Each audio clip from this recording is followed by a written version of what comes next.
Salut, c'est Jeune Fiche. On est le 4 février, on est juste après la fermeture wallonne. Mais aujourd'hui, je suis pas en Wallonie, je suis en Flandre. Et en Flandre, il y a pas mal de temps qui sont possibles de pêcher. J'avais un souhait cette année, l'année passée, j'ai fort insisté le centre et la perche. Cette fois-ci, on va fort insister sur le brochet. Du coup, je vais commencer ma fermeture wallonne et donc mon ouverture néerlandophone. Du coup, je vais la commencer par pêcher le brochet. On est dans un étang qui est permis de pêcher jusque fin février. On est le 4 février, il est 10h, 9h plutôt, il est plutôt 9h. Il fait 8 degrés plus ou moins, il y a du vent, mais en réalité l'étang est tout entouré d'arbres, donc je devrais être à l'abri du vent pendant un bon moment. Je connais pas du tout l'étang, c'est la première fois que je suis ici, et on va voir ce qu'il est possible de faire.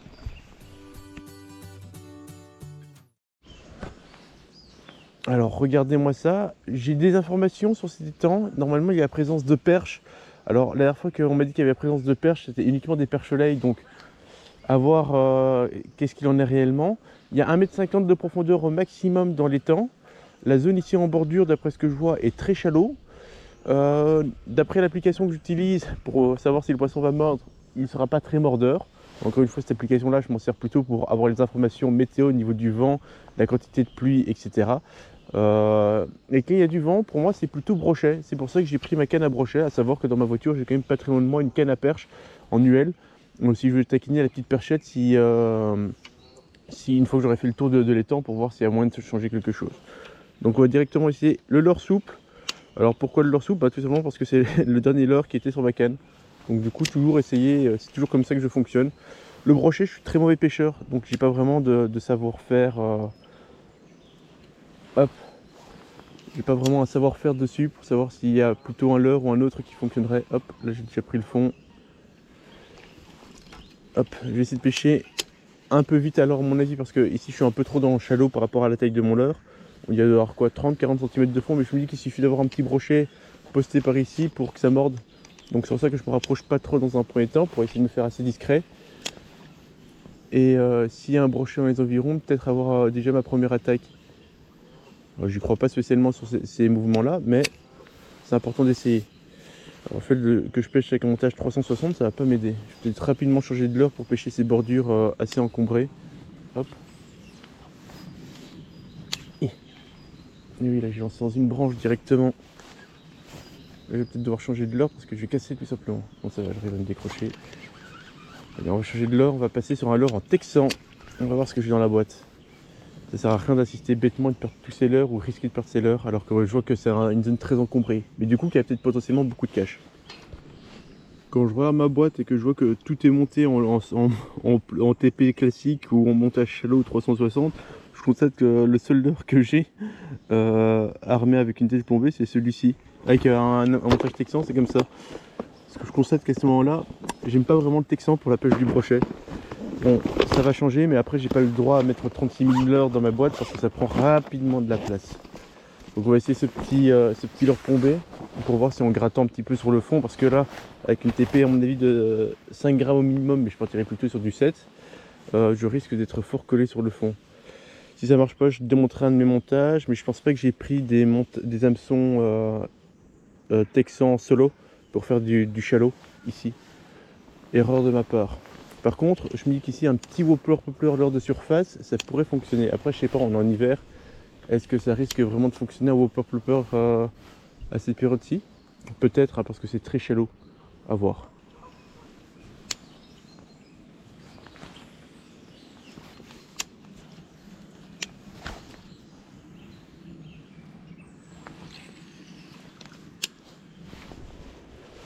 En tout cas, c'est un bel endroit. Mais par contre, ça ne m'étonnerait pas qu'en termes de pression de pêche, il y a énormément de pression de pêche dans les environs.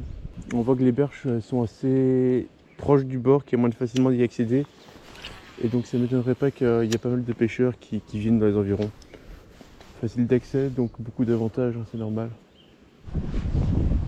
Alors en termes de technique de prospection, j'hésite entre faire deux choses. Juste garder ce leurre là et faire un tour rapide de l'étang pour observer un petit peu dans quel état sont les berges. Soit accélérer un petit peu ma vitesse de prospection et insister plus sur des endroits où je pense qu'il y a un peu plus de poissons. C'est-à-dire que s'il y a du poisson éventuellement changer de leurre et d'insister un peu plus, ou tout simplement je ne sais pas. Franchement, je ne sais pas quelle technique je dois mieux pratiquer.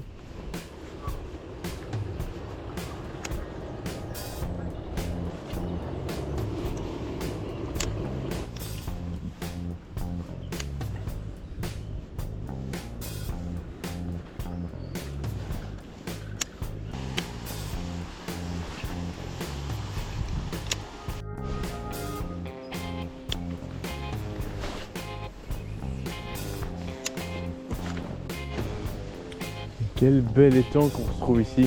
Waouh, il est magnifique et il a l'air même plus profond que l'autre parce que c'est un autre étang. C'est un regroupement de plusieurs étangs ici. Et celui-ci, je n'ai pas la permission de le pêcher. Le permis ne couvre pas cet étang-ci. Donc on fait demi-tour et on va sur l'autre.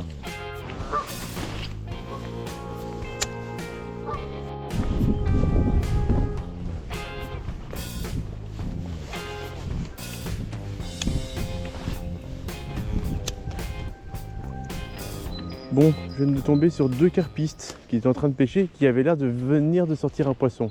Je n'avais pas vu le poisson, mais ils se nettoyaient les mains comme s'ils venaient de prendre un poisson. Donc s'il y a des carpes, ça veut dire qu'il y a déjà du poisson. Déjà un premier indice. Ils sont juste à ma droite derrière la branche là, donc ici a priori je peux lancer sans risquer de m'accrocher avec un de ces carpistes. Mais donc du coup cette zone déjà qui regroupe au niveau du vent éventuellement du blanc s'il devrait y en avoir, a l'air plus prometteuse, même pour la pêche du brochet. Bon, en tout cas, c'est comme ça que je visualise. Ça me donne un peu plus confiance.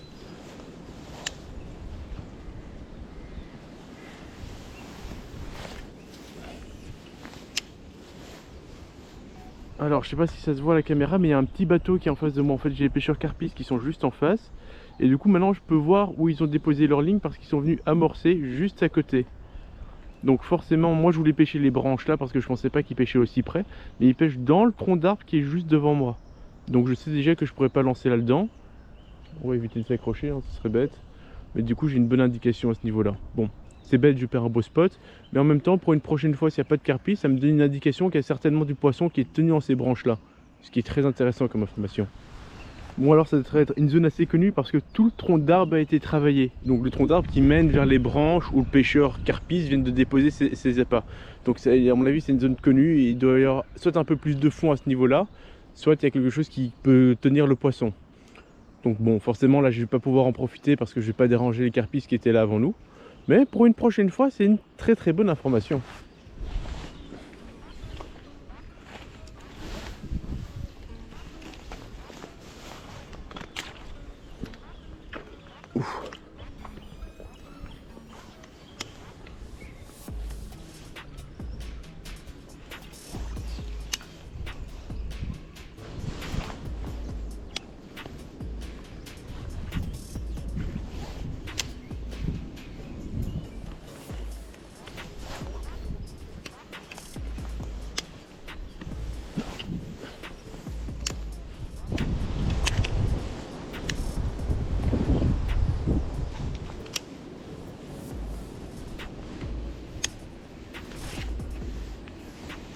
Bon là ça va faire 2 heures que je suis en train de pêcher. Bon, le bon capot, pas de touche, pas de suivi, rien. En tout cas j'ai rien observé. Et je pêche toujours avec le même leurre. Est-ce que j'ai presque fini le tour de l'étang au passage. Donc voilà, j'ai quand même fait quelques lancers pour insister un petit peu, pour voir et observer ce qui m'entourait. Parce que observer, mine de rien, ça apporte beaucoup d'informations même si je suis pas en train de pêcher.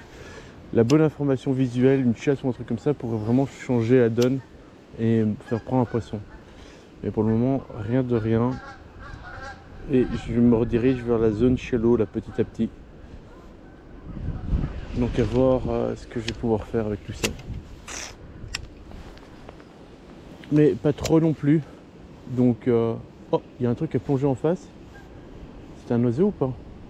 J'ai pas l'impression que c'était un oiseau cette fois-ci. Non, c'était clairement pas un oiseau. Oh, il y a un truc à sauter là. Un truc monstrueux. Je sais pas si c'est vu à la caméra, puis pas au bout de la caméra. Là, ça m'étonnerait pas que ce soit une chasse ou un brochet. C'était très très long comme poisson. Oh mon dieu. Bon, je change de leurre. Je vais passer sur un leurre de surface juste parce que j'ai envie d'essayer. Je sais qu'ici on se rend dans la zone plus shallow, donc ça me coûte rien. J'ai vu un poisson qui a sauté en surface. Les indications sont faibles, hein, mais il suffit du bon moment. Alors, si je me rappelle bien, le brochet, c'est avec des pauses que ça fonctionne bien. Donc, faire une pause sur une tirée douce et puis reprendre.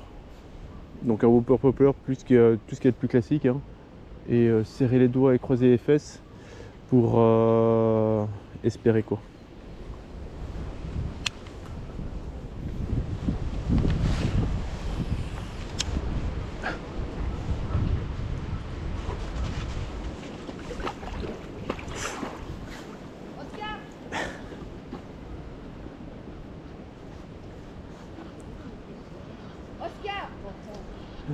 Ah là là. Bon, ce coup-ci, il est foutu. Il n'y a pas de souci.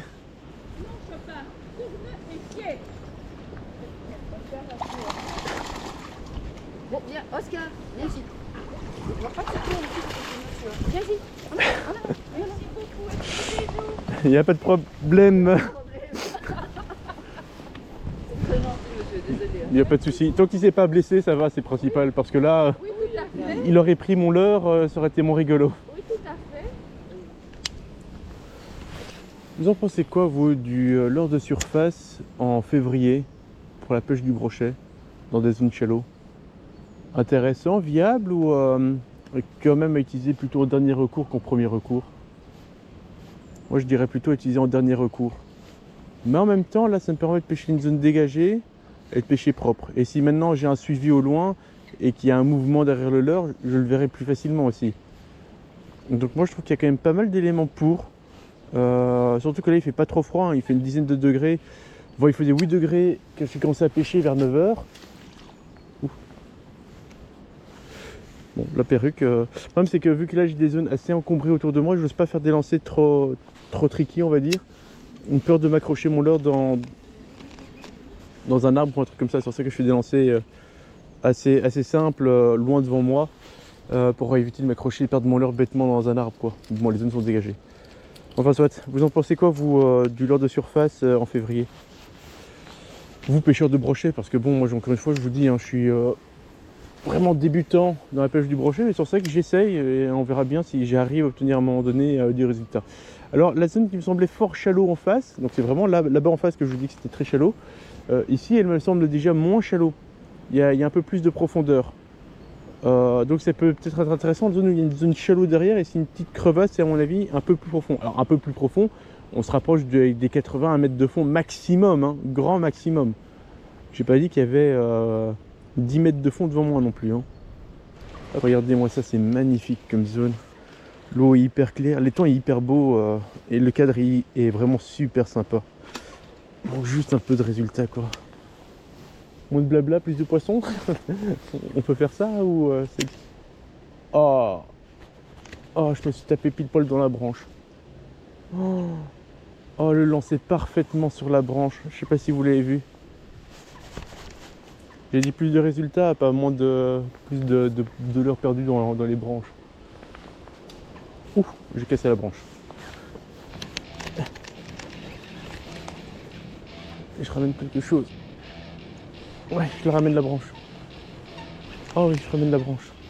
Avec mon leurre. Oh, un combat de dingue. Ah, non, je coince pas la branche. La zone est foutue après. Il n'y a pas de doute. Vas-y, je sais ramener mon leurre, c'est principal. Ah.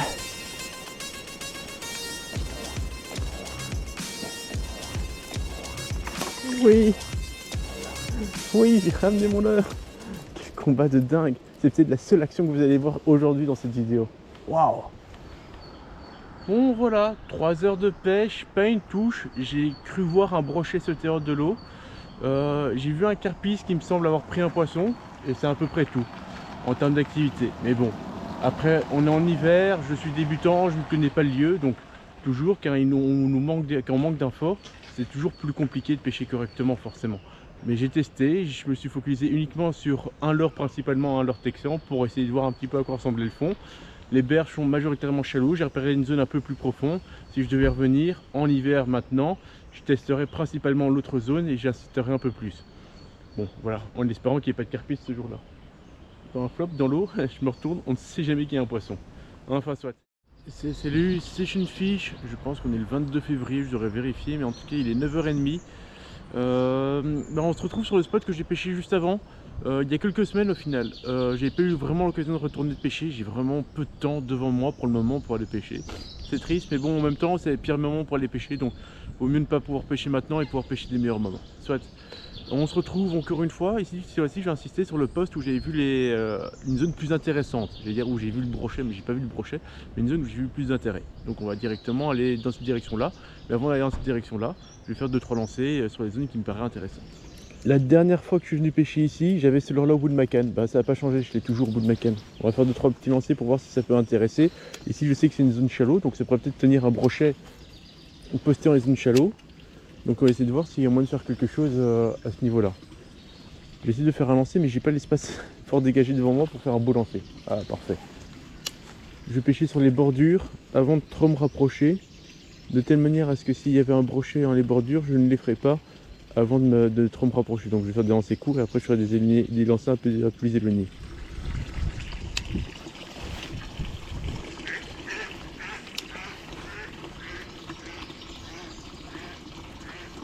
Oh merde, je me suis accroché. Ah non, ça va.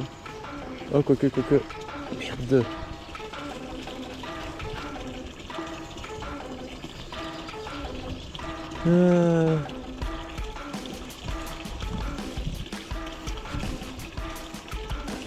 Le problème c'est que mon leurre là est bien accroché dans la branche devant moi. Et le problème c'est que si je tire trop fort et que j'arrive à décrocher mon leurre violemment, je risque de me décrocher et de m'accrocher là. Et si je ne me décroche pas assez fort, je risque de m'accrocher dans la branche qui est juste après. Ah voilà, parfait. Ouf. Ni trop.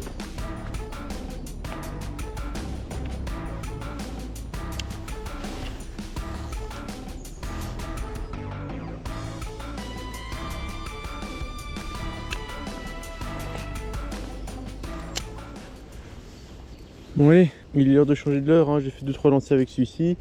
J'ai fait 3 postes différents et le prochain poste que je vais faire c'est le poste qui m'intéresse. Donc vu que j'ai pas envie de commencer avec ce leurre là, on va commencer sur un autre leurre. Mais vu que le poste de la dernière fois j'ai pas pu le prospecter, vu qu'il y avait des pêcheurs à la cave qui étaient posés dessus, on va commencer, si j'arrive à défaire mon nœud agrafe, par commencer par un petit leurre montant texan. Comme ça je pourrais pêcher sur le fond tout en évitant de m'accrocher et de perdre mes leurres. Et voilà, premier leurre souple que je vais utiliser. Un spinner shad si je dis pas de bêtises. Avec un petit leurre à palette, on va avoir un petit plomb palette là-dessous, regardez, ça nage tout bien, ça passera sans difficulté dans les obstacles et ça se fera bien remarquer. Beaucoup de flash. Bon, peut-être trop indiscret, mais bon, je vais commencer avec ça. Donc c'est bien simple, on va quand même profiter de pêcher comme ça pour le laisser tomber sur le fond. À mon avis, s'il n'y a juste pas de fond, j'ai à mon avis directement touché le fond. Et on va mouliner doucement, faire des pauses, la laisser tomber sur le fond et redémarrer. Cool. Cette fois-ci l'emplacement dégagé, il n'y a pas de pêcheurs. On va pouvoir en profiter. En tout cas c'est des belles zones effectivement pour carpistes, hein. Je comprends pourquoi ils s'installent ici. Des grandes zones bien dégagées. Facile pour s'installer. Maintenant on va voir si le poisson est là. Alors je vais profiter d'être un peu plus éloigné pour faire un premier lancer pas très loin. On ne sait jamais qu'il y aura un brochet dans les bordures qui aurait peur de mon arrivée. Je vais me lancer sur la droite. Hop, hop. Oh, j'ai cru que c'était une touche, c'était une branche. Ça fait un petit stop. Mais mon leurre passe bien dans les zones que je veux, ça c'est bien. Maintenant le problème c'est que je pense que les brochets sont loin dans le centre. Et en casting je perds un petit peu cette possibilité de lancer loin. Donc je devrais peut-être pêcher plus avec une canne leurre souple, enfin une spinning. Avec des leurres souples pour essayer de gratter ou en montage Carolina, même si le montage Carolina c'est pas le plus adapté pour pêcher le brochet. En tout cas si le poisson n'est pas dans les bordures, ça va être compliqué d'aller chercher très très loin, parce que là si je veux faire un lancer loin, quoique ça va encore, c'est honorable comme distance de lancer. Voilà, on va faire quelques lancers comme ça, juste pour voir. C'est juste que je perds un petit peu en sensibilité avec une canne casting. Donc à voir ce que je vais faire. Parce que là, forcément, si je veux pêcher un petit peu en stop and go, je vais ressentir un peu moins bien le fond. Par exemple, typiquement, là j'ai une canne en 20-80, je dois pêcher avec un leurre maximum de 20 grammes au total. Ça fait un peu léger avec une tresse en 22 ou 24 centièmes. Je ressens pas spécialement le fond, donc là je le fais vraiment au visuel, c'est quand je vois que ma bannière se détend. Mais quand on est loin comme ça, la bannière a tendance à vite se détendre même avant que le leurre touche le fond. Donc c'est dur de dire exactement ce que je suis en train de faire. Enfin soit. Bon, ce genre de poste, on va juste pas essayer de trop se rapprocher, de voir le meilleur angle d'attaque, et je dirais que le meilleur angle d'attaque c'est ici.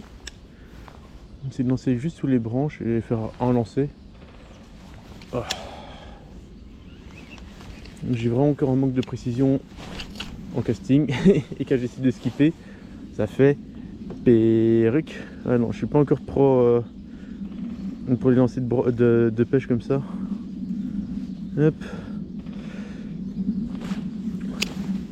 C'est vrai que vu que j'ai une canne assez courte, elle m'encombre pas trop, mais en même temps, j'arrive pas à faire des beaux lancers. Ou je devrais le lancer à la main comme ça en tir à arbalète. Je suis pas habitué à ce genre de truc et j'ai pas de me planter l'hameçon dans les doigts en même temps. Non, tir à arbalète ça a pas l'air d'être assez fort ou je dois vraiment tirer fort sur mon leurre. Mais ça, c'est à tous les coups hein, une histoire pour me planter l'hameçon dans les doigts. Oh. Presque, pas si mal, il y a un début d'idée là-dedans. Alors je sais qu'en vidéo ça paraît toujours des belles zones bien larges, bien longues. Mais en réalité il n'y a pas tant d'espace que ça. Hein. La vidéo ment un petit peu comme ça sur la vision. On a l'impression que ce sont des très très grosses zones. Mais elles ne sont pas si grosses que ça. Parce que franchement quand je croise des pêcheurs ils font pas spécialement mieux au niveau des lancers que moi. Même s'il y en a certains des pêcheurs beaucoup plus pros on va dire, qui doivent arriver à faire des bons lancers. Mais moi de mon côté, quand je croise des pêcheurs, ce sont des pêcheurs de mon niveau. Et faire des lancers dans les petites zones obstruées, comme ça, c'est un peu compliqué. Ici, c'est facile. Là, c'est une zone bien dégagée qu'on a ici. Donc, on peut la pêcher sans trop de soucis. Hein. Et je passe sur un leurre de taille supérieure, un nouveau leurre que j'ai acheté, un leurre de chez Savage Gear. Il était en promo, vraiment pour pas cher, donc je l'ai acheté. Après, d'après ce que j'ai vu, en fait, c'est l'ancienne version d'un leurre qui s'appelle le 4Play V2. Là c'est le V1 du coup forcément. Il pèse une 60aine de grammes, hein, c'est déjà un beau leurre. De 18 cm ou de 19 cm, je ne sais plus. Donc voilà. On va voir ce que ça vaut. Je vais le lancer droit devant moi. Je vais faire dans un premier temps une récupération linéaire. Déjà je le sens bien dans ma canne contrairement au leurre souple que j'avais juste avant. Hein. Pas sur le même grammage d'un côté. Et donc on va voir si ça pourrait activer du leurre dur comme ça. Je sais pas à quel niveau il va pêcher, j'espère ne pas m'accrocher sur le fond. Donc là je suis juste sur la surface apparemment. Oh il fait un beau S.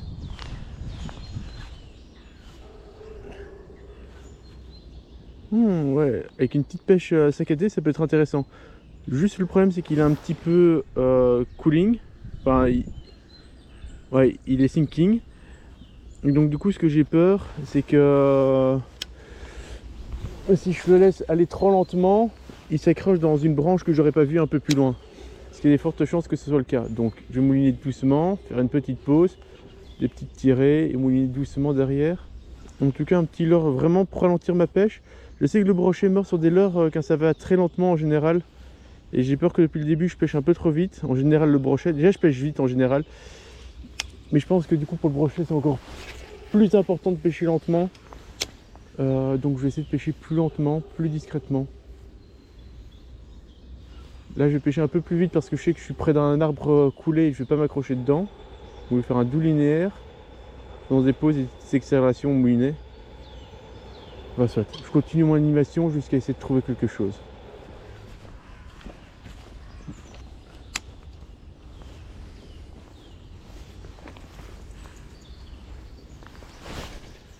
Hop là.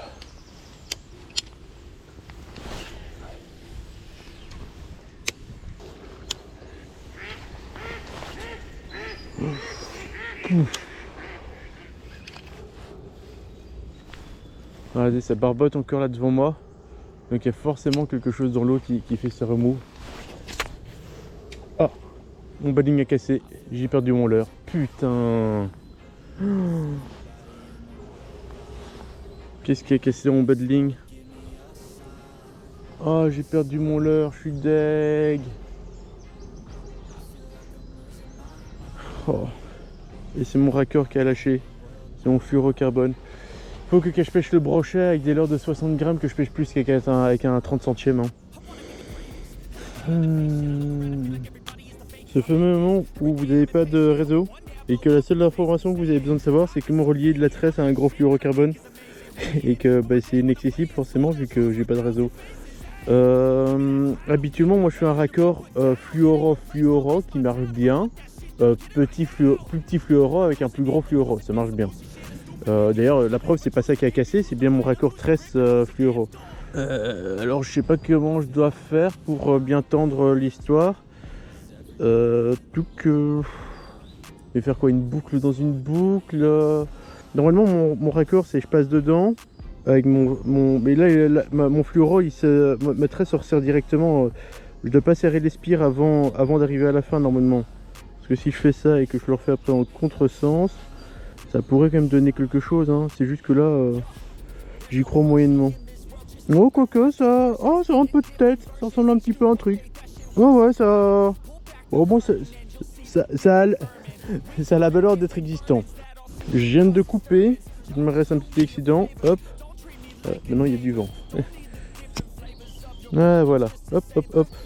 Oui, voilà. Je viens de dépasser mon leurre. Un leurre souple avec une grosse pique ici qui pourrait bien accrocher mon leurre si je le croise dans le fond. Espoir. Je tire. C'est bien costaud. On vérifie ici. Ça a l'air bien costaud. Alors, vous savez quoi, le pêcheur débutant, il n'aime pas laisser ses leurres au fond de l'eau. Pas tant pour la pollution, même si ça l'impacte un petit peu, mais surtout pour une question d'économie. Même si son leurre qu'il vient de perdre n'a coûté que 7 €, 7 € c'est beaucoup trop. Alors... Ah, je vous jure que je vais recasser là. Ah, ça va. Qu'est-ce qui s'est passé? Je vais... Ah, et ici, perruque. Lancer tout doux. Hop là. Ah oui, une grosse perruque en fait. Ah, le pêcheur débutant a remarqué qu'il avait une perruque dans son moulinet. Qu'est-ce qu'il va faire? Il va essayer de la défaire. Parce que s'il ne la défait pas, qu'est-ce qu'il va faire? Il va rentrer à la maison en ayant perdu un leurre. Et ça porte malheur. Ah, perruque de malheur. Elle est défaite. Oh là là, je suis un artiste.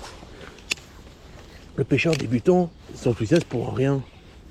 Il est certainement en train de skater tout son matériel, mais rien ne lui importe. Il doit sauver ses 7 €. Hop là. Mon moulinet est en train de subir...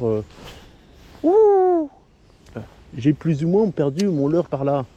On va attendre de bien toucher le fond. Parce que depuis le temps, mon leurre, j'imagine, a touché le fond. Donc là, je dois être sur le fond et j'ai mon moulinet vraiment tout doucement à gratter sur le fond. De telle manière à m'accrocher à mon leurre et à le ramener. Sachant que je n'ai plus qu'une vague idée d'où il est. Hein. Là, j'ai bien gratté le fond. J'ai ramené un tas de feuilles. Le pêcheur débutant se dit qu'il en fait n'importe quoi. Ah. Bon, quasi bronche aussi. Oh là là là là. Quel est le problème cette fois-ci? Hein, le leurre coulisse trop vite, je suis pas assez serré. Ah, il coulisse pas du tout, il est coincé. Oh là là. Oh, je vous jure, j'en ai marre de moi.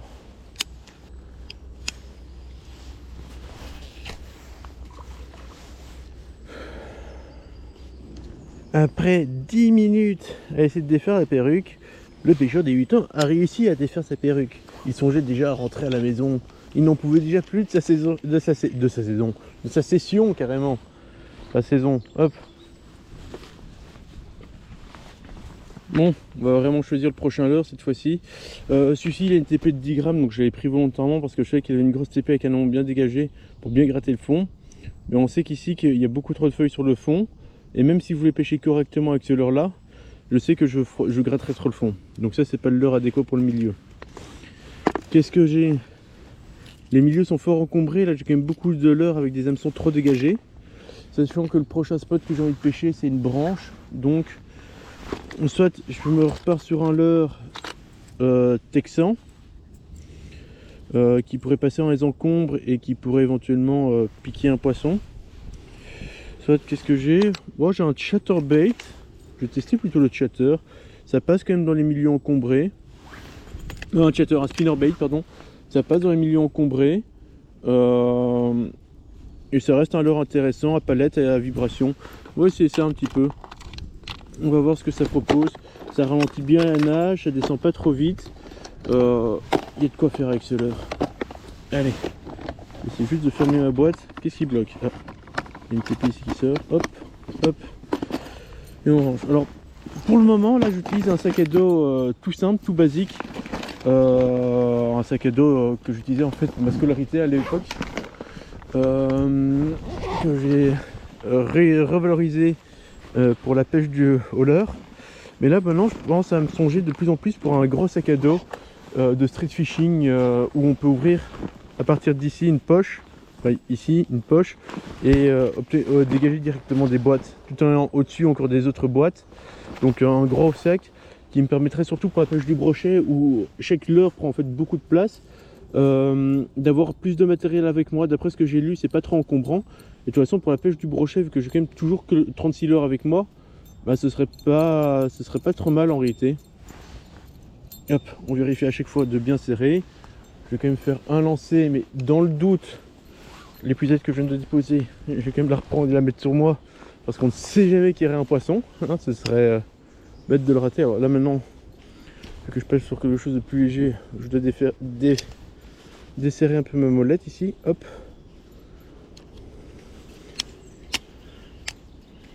Ouais, ça s'émère bien. Hop. Hop. Alors forcément, c'est un leurre plus léger, donc il part un peu moins droit.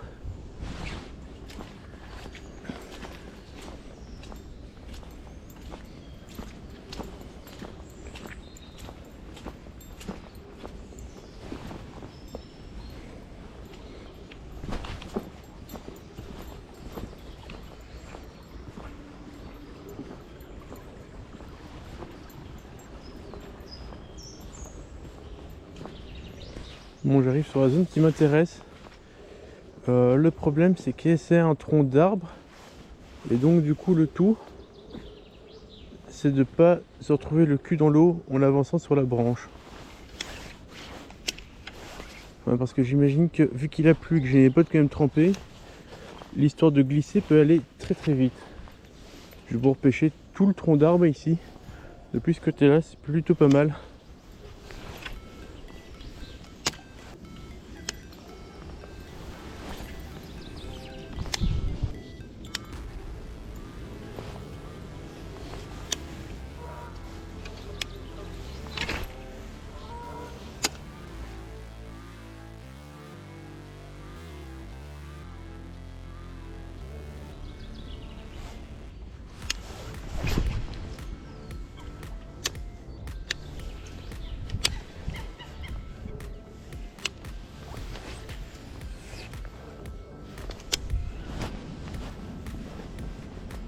Bon voilà, on se rapproche de la fin de la session.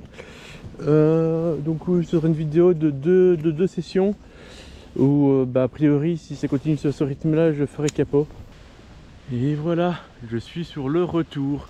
Bon alors cette vidéo elle sera pas fameuse hein, comme vous avez pu le comprendre. Capot 2 fois d'affilée. Bon la deuxième session celle que je suis en train de finir là, elle a duré qu'1h30, donc je vais pas insister très longtemps sur les différents postes. J'ai skippé pas mal de zones, peut-être une grosse erreur. En même temps, le fait que je perde un leurre, que je casse mon fluoro, que je suis pas confiant en ma pêche et que je suis pas sûr qu'il y ait une grosse présence de poissons, voire même une présence tout court de brochets, me donne pas envie d'insister et perdre toute ma journée ici. Donc je préfère rentrer, j'aurais essayé, c'est le principal. Alors cette vidéo elle est vraiment dédiée pour vous montrer que je suis débutant, que c'est pas facile. Alors je vais vous montrer les pires moments que j'ai passés dans mes 2 sessions. C'est pas pour autant que chaque minute, comme vous pouvez le penser pour certains, que je m'accroche, que je fais d'une perruque et tout ça. Il y a plein de lancers où tout se passe bien. C'est juste que vu qu'il n'y a pas eu d'action positive, je vais vous montrer les actions négatives. Tous les accros, tous les problèmes et tous les éléments que j'ai rencontrés pour vous faire un peu comprendre comment se déroule une session et pas que du positif. De temps en temps, c'est que du négatif dans le sens où on prend pas du poisson. Bon, c'est toujours un plaisir d'être au bord de l'eau, donc c'est déjà ça. Bon soit. Si vous avez des conseils à me donner niveau matériel, je veux dire diamètre de 13, diamètre de badling et badling de discrétion, qu'est-ce que vous me conseillez? Quel type de nœud? Je m'attends à avoir un commentaire de ma cause parmi vous. Franchement, je t'attends parce que je voudrais savoir qu'est-ce que tu me conseilles pour le brochet. Je pense que tu me l'as déjà dit, hein, mais il y a tellement de commentaires que je lis et vu que j'agis pas tout de suite, j'oublie avec le temps forcément. Enfin moi personnellement là, je suis sur une tresse en 20 centièmes, 4 brins. J'avais relié au début avec un fluorocarbone de 28 centièmes et puis lié à mon badling final en 60 centièmes. Là c'est clairement mon fluorocarbone qui a lâché, c'est même pas mon nœud, c'est mon fluorocarbone qui était abîmé suite à avoir serré trop mon nœud, j'imagine par la suite, et à avoir enchaîné quelques perruques sur des leurres assez lourds que j'ai cassé. Là c'est une canne qui est une 20-60, ça je vous donne toutes les informations. Donc est-ce que pour une 20-60 du 28 centièmes en corde de ligne, pour la fluorocarbone, ça vous semble cohérent ou pas du tout? Allez, on va se retrouver pour le dernier lancer, enfin les 2-3 derniers lancers. C'était ici la première fois, si je ne dis pas de bêtises, que j'ai vu un poisson sauter et que j'avais apparenté ça à un brochet. Donc on va insister un petit peu ici, 3-4 lancers, enfin insister, 3-4 lancers et insister, c'est pas la même chose. Faire juste quelques lancers ici, on va voir si j'arrive à déclencher quelque chose. Si oui, tant mieux, sinon tant pis. Allez, sur ce les amis, moi je vous dis ça salut et à la prochaine. Bye pour de nouvelles sessions en espérant toucher du poisson.